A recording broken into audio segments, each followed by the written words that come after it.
They called him the billionaire nobody wanted. Rich, kind, and full of humor, Benjamin had everything money could buy, except love. His size and looks made him the subject of whispers, stares, and cruel jokes. Women who lingered around him only wanted his wealth, never his heart. But fate had other plans. One ordinary trip to the supermarket would lead him to Camila, a woman whose laughter changed everything. What began as a casual encounter soon unraveled into a love story that defied appearances, silenced gossip, and proved that true beauty lives far deeper than what the eyes can see. The billionaire nobody wanted was not the villain in the stories whispered about him. He was not cruel, not arrogant, not proud. In truth, he was a man who lived with a heart bigger than his wealth, though the world rarely cared to notice. Benjamin Maddox, that was his name. At 35, he was one of the wealthiest men in the city. His empire stretched from high-rise hotels to shipping companies, and his name was etched across skyscrapers like a crown on glass. He was rich, kind-hearted, and full of fun. Yet most people only saw the exterior, the heavy body that stretched his tailored suits, the round face with features some called unpleasant, the facial expressions that others described as intimidating or odd. Benjamin laughed often, but even his laughter was misunderstood. The sparkle in his eye was overlooked because people preferred to see the bulge of his chin, the rolls of his waist, the way he moved with heaviness in his step. Women especially turned away. Some smiled politely, but when they lingered, it was not for his humor or his kindness. It was for his wealth. He saw it in their eyes, the way they measured his fortune rather than his heart. Loneliness followed him like a shadow. At grand parties and golden halls he was surrounded by people, yet he was never truly with them. Fake friends lingered for contracts and favors. Women tried to charm him with soft voices, but only until they received a necklace or a car. People often whispered, "Will Benjamin Maddox ever get married? If he does, surely it will be to someone desperate for money."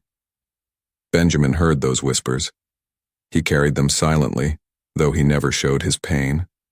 Outwardly, he remained jovial, cracking jokes at board meetings, making even his staff laugh with funny faces, and carrying himself with a humor that kept his loneliness disguised.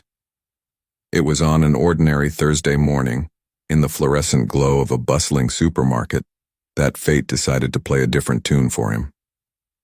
Benjamin was never the type to send assistants for everything. Sometimes he liked doing his own shopping. It grounded him, made him feel like a regular man rather than a billionaire in glass towers. On that morning, he pushed a silver cart down the aisles, humming to himself as he reached for items he probably didn't even need. In the cereal aisle, where colorful boxes lined the shelves like painted soldiers, it happened. He stretched his arm out to grab the last box of Honey Crunch Delight, only to notice another hand reaching for the exact same box. Their fingers stopped just short of brushing. Benjamin blinked. The hand beside his was delicate, with neatly polished nails. He turned, and for the first time in years he felt his breath catch. Beside him stood a woman unlike anyone he had expected to meet that day. She was stunning, her skin a deep, radiant brown, glowing under the supermarket lights. Her hair was neatly styled, cascading softly around her face. She wore an elegant dress that spoke of taste rather than extravagance, and her posture carried quiet confidence. For a heartbeat, neither spoke. Then Benjamin pulled his hand back gently. "You should take it," he said, his voice kind but firm. "Ladies first." The woman smiled politely and shook her head. "No, you can have it. I'll find something else. That looks like the last one." He looked at the box again, then back at her.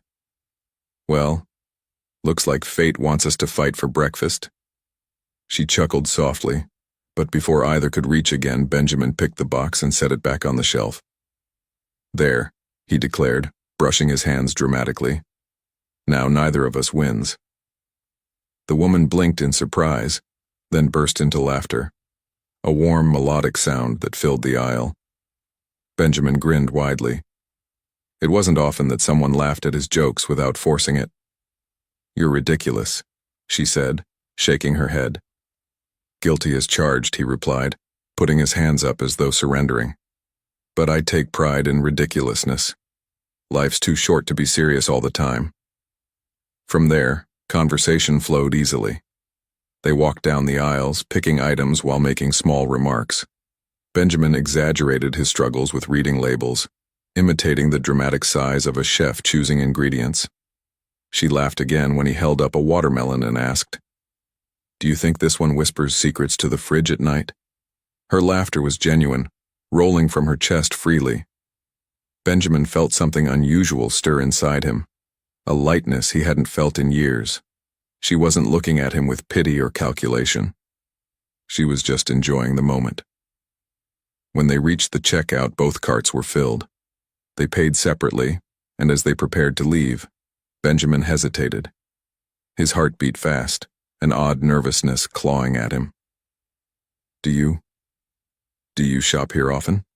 he asked carefully, trying not to sound desperate. She adjusted the strap of her handbag. "Yes, usually twice a week. Mondays and Thursdays." Benjamin's face lit up, though he tried to hide it under a casual smile. "Ah, a routine shopper. Good to know. Maybe I'll see you around again."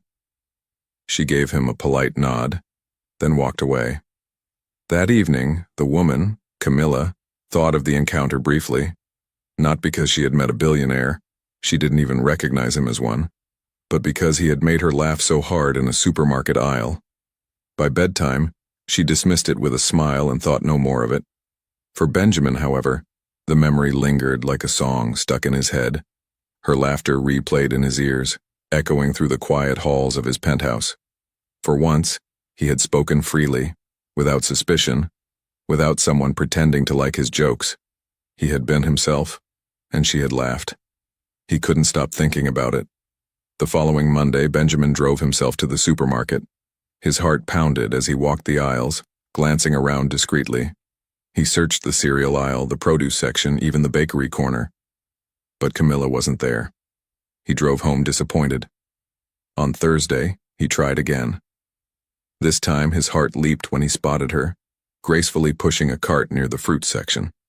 He forced himself to act casual, picking up oranges as though his presence was purely coincidental.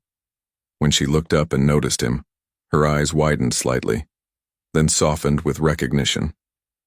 "Oh, it's you again. Fancy seeing you here," he said with a grin, holding up an orange like a prized treasure. "Apparently the universe thinks we should shop together." Camila laughed, shaking her head. "Or you just really like this supermarket." "Guilty again," he said, winking. They moved through the aisles together, talking casually. Again, his humor lit up her laughter. When she teased him for being too dramatic about choosing pasta shapes, he countered with, "Every spaghetti strand has a destiny. We just can't break it."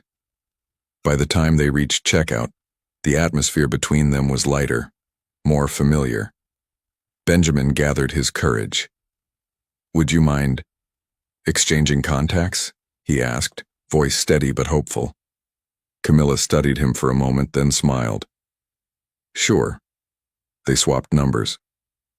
Benjamin tried not to show his excitement, but inside, his heart was roaring like fireworks. That night he sent her a simple message. "Made it home safe. Though I think I left half my jokes in the store." She laughed when she read it. "Don't worry, the cleaners will pick them up." From then, their conversations flowed, light, funny, genuine. Days later, Benjamin invited her to dinner. She accepted, and when they met at a quiet restaurant, laughter once again filled the air. For Benjamin Maddox, the billionaire nobody wanted, something had shifted. For the first time in years, he wasn't thinking about who judged him or who might use him. He was simply enjoying being himself, with Camila. And that was enough to change everything. Benjamin and Camila's connection grew like a flame fed by gentle winds. What had begun as chance encounters in a supermarket now blossomed into regular dinners, phone calls that stretched late into the night, and moments of laughter that seemed to linger even after they parted. Benjamin had never known such freedom with anyone before. Around Camila, he didn't feel the weight of his fortune pressing between them, nor did he feel the suspicion of being evaluated for what he could give.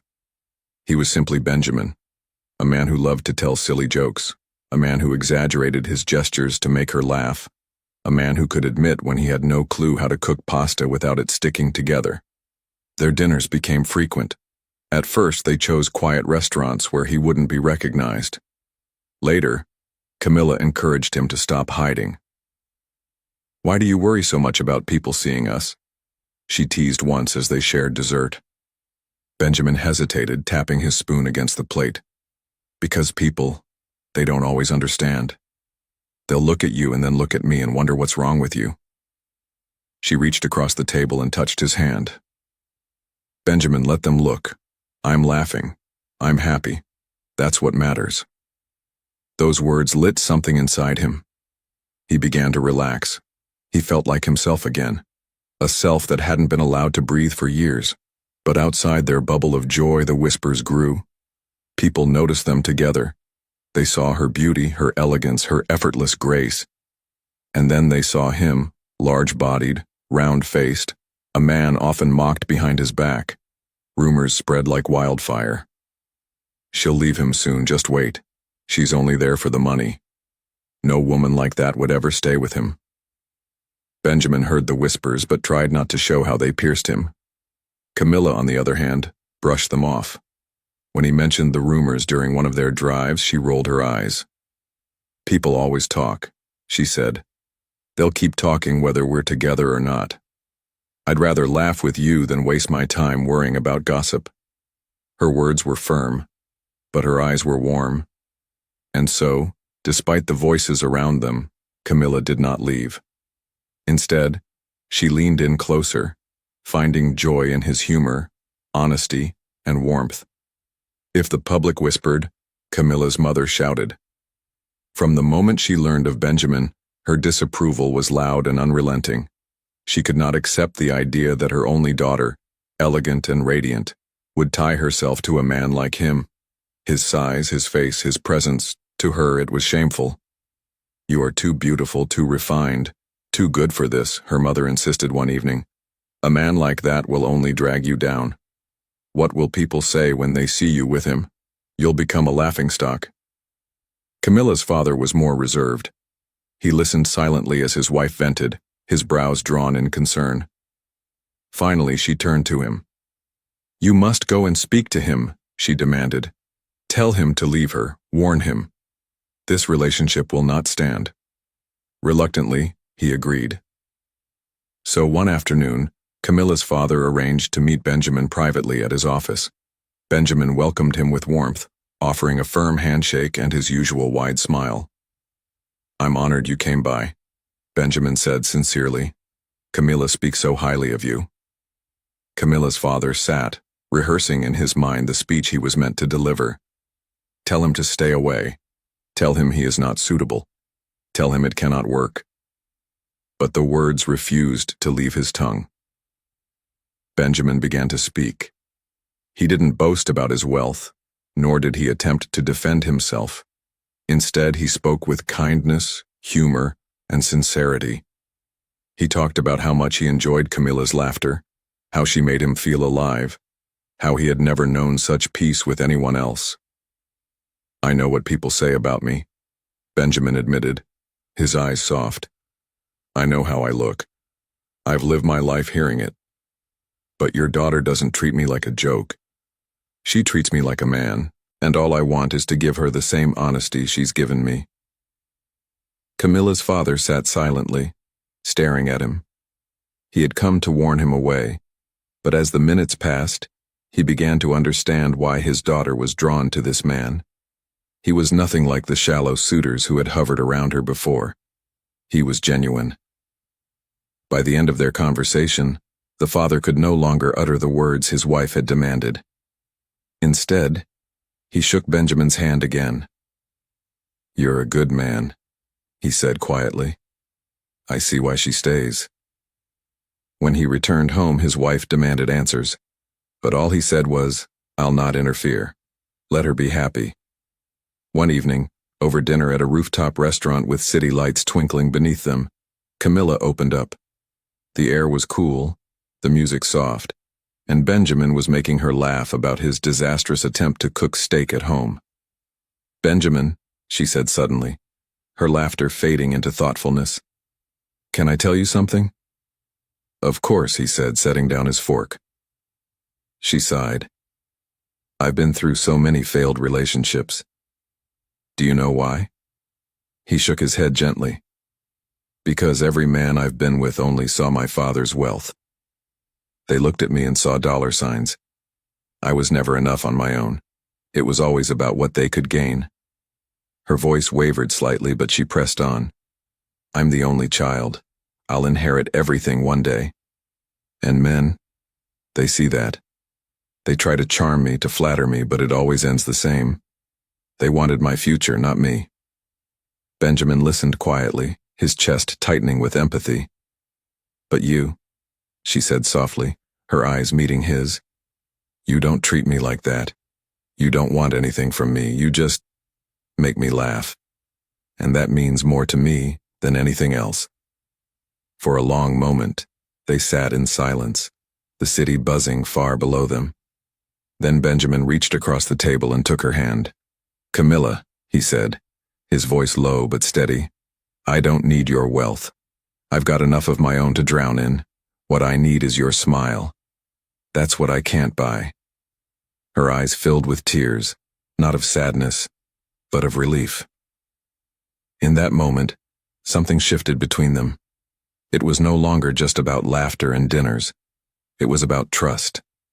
About two people who had been misjudged in different ways, finding comfort in each other's honesty. From that night onward, their bond deepened. They walked through parks, laughing over simple things. They shared late-night phone calls about movies, childhood stories, and silly dreams. They traveled to small towns incognito, enjoying anonymity and freedom. Yes, the world still whispered. Yes, her mother still frowned. But Benjamin and Camila learned to drown out the noise with the sound of their own laughter. And in that laughter, they found something neither had ever known before: peace. Benjamin and Camila's relationship had withstood whispers, stares, and her family's doubts.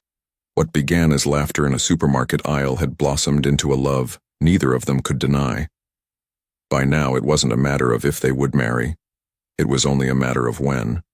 And when the time came, their wedding was nothing short of grand and elegant, befitting not only their wealth, but the depth of their devotion. The day of their union dawned beneath a golden sky, the air shimmering with the promise of celebration.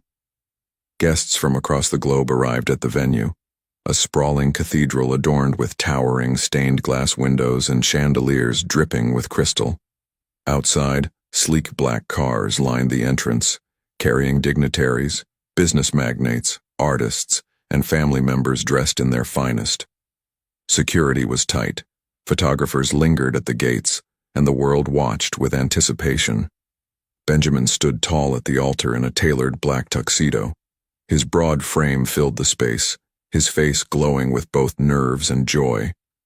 He looked every bit the confident man he had become, though his heart pounded with childlike eagerness. When Camila appeared, the room stilled. She glided down the aisle in a gown of white satin and lace, her veil shimmering with delicate embroidery, her beauty radiant beyond description. Gasps filled the cathedral, not of mockery but of awe. The whispers that once mocked now turned to admiration. Benjamin's eyes filled with tears as he watched her approach. He could hardly breathe. She wasn't just beautiful. She was his. And in her smile, he knew she felt the same. The ceremony was rich with tradition. Vows were exchanged, rings slid onto fingers, promises sealed with trembling voices and glistening eyes. When the officiant declared them husband and wife, Benjamin pulled Camila close and kissed her, his hand resting gently against her cheek. Cheers erupted, echoing off the high cathedral ceilings. They were no longer two battling whispers and doubts. They were one. The celebration that followed was a dazzling display of elegance. Held in a grand ballroom lined with golden drapery and sparkling chandeliers, the reception glittered with opulence. Tables were adorned with fresh roses, fine china, and candelabras. A live orchestra filled the air with music, while waiters in crisp uniforms served gourmet dishes. Benjamin and Camila entered hand in hand, greeted by thunderous applause. All eyes followed them, but now those eyes glowed with admiration. They danced their first dance beneath a canopy of falling petals. Benjamin moved with surprising grace, guiding Camila across the floor. She laughed softly, her hand on his chest, her eyes never leaving his. "Do you realize how many people are watching us?" he whispered, a playful grin tugging at his lips. "Let them watch," she whispered back. "We're writing our own story." As the evening unfolded, speeches were made. Friends spoke of Camila's warmth, her laughter, her loyalty. Others spoke of Benjamin's generosity, his kindness, and the joy he brought to those around him. Even Camila's father, once hesitant, rose with a glass in hand. His voice wavered with emotion as he said, "I once doubted this man, but I see now why my daughter chose him. He makes her shine, and that is all a father could want." Applause followed, and for the first time, Benjamin saw acceptance in the man's eyes. The mother sat quietly, her lips pressed tight, but even she could not deny the truth before her. Her daughter was happy, radiant, and deeply loved. The night stretched on with laughter, music, and dancing.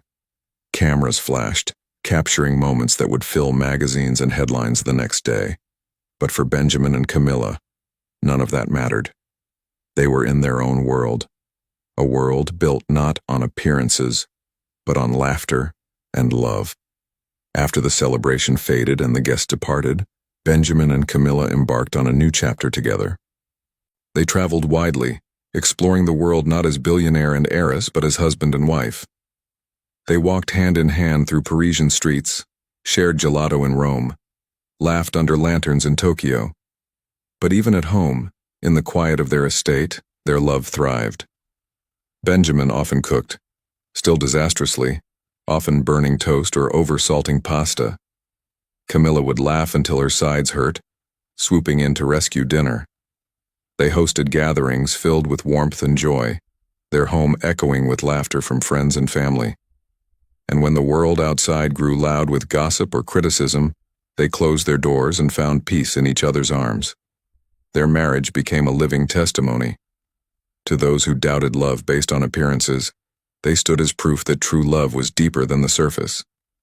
To those who believed wealth was the only glue, they showed that laughter and kindness were stronger. To those who whispered of impossibility, they became a song of possibility. Years later, when people spoke of Benjamin and Camila, they no longer spoke of his size or her beauty. They spoke of their laughter, of the way he looked at her as if she were the only woman in the world, of the way she defended him, stood by him, and chose him despite the world's judgment. Their story spread, inspiring many. Headlines once cruel now celebrated them. The love that defied the odds. From whispers to cheers, a billionaire's love story. And Benjamin often said, whenever asked the secret of their lasting bond, it was never about how we looked. It was about how we laughed. Camila gave me joy, and I gave her honesty. That's love. That's all it ever needed to be. Camila would smile at those words, slip her hand into his, and whisper, "Always." And indeed, it was always.